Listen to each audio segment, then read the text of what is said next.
For me, I'm very proud to be Vietnamese, but to know that 90% of the world's rhino horn comes to my country, it's a smack in the face. You know, it's an absolute embarrassment for our people. This issue is a now issue, it's a today issue. It's not something we can wait 10 years down the line or 25 years down the line. We've got to do something right now. And that's why I truly believe that one way is through the children. To do that, we obviously required funding, so we worked with our partners at Peace Parks Foundation and Investec. People have a very limited understanding how severe this rhino poaching really is. We needed to actually focus on demand reduction and the consumers of rhino horn. Right through to interventions that looks at the market side and educating the consumers about the devastating consequences of their behaviour.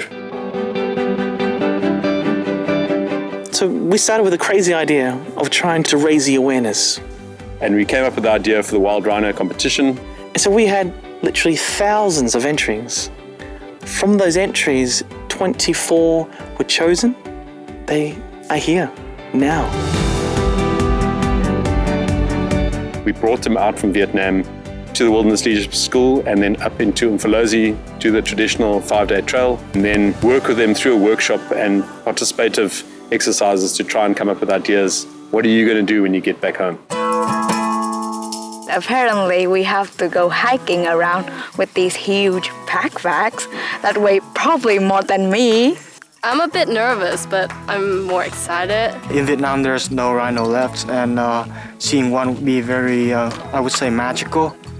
I'm crossing my fingers. Hopefully, we'll be able to see them. I don't know what the feeling's gonna be like, but I'm hoping for something great. So by taking them out into these wild areas, taking away the modern luxuries of cell phones and watches and everything else, they are forced to look at themselves and the way they interact with the world, but more importantly, what they can do to try and conserve these areas.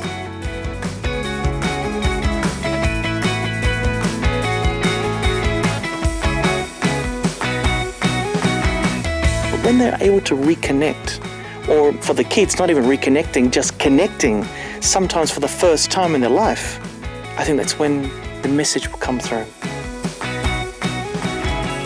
Sometimes you have to shut off the phone and turn on, your senses.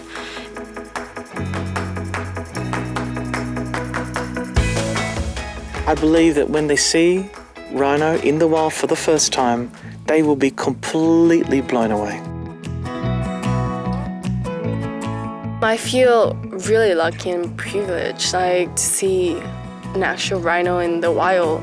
It was really breathtaking just seeing them. It was overwhelming. It was so beautiful. The rhino was so awesome.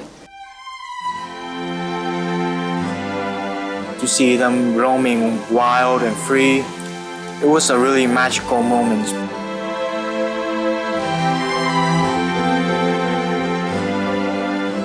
After the trail, we got the pleasure to go to this orphanage.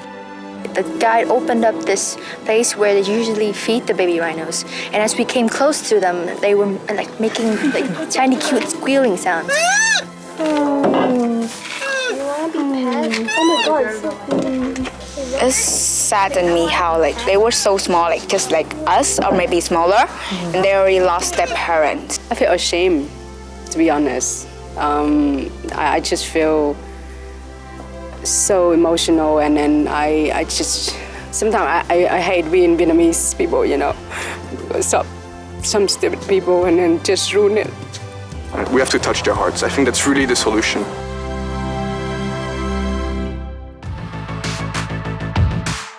So the workshop, the idea there was to take that experience and then immerse them in the real challenges of the day, to hear from the guys that fight poachers on a daily basis, give them the knowledge that can arm them when they go back home.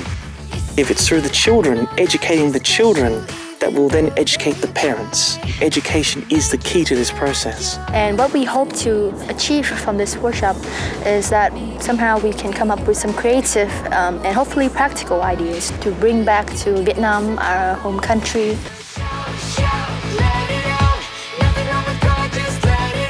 It's been an amazing experience. It was more than I had ever hoped it would be. I really feel positive because we're not one, we're 24 like young people, you know, we're full of energy, really motivated to make a difference and really make them feel that the way in which rhino horns are extracted from the rhinos is really like it's not even human. Yes, it's 24 kids who are here, myself. It does seem like a drop of sand on a long sandy beach.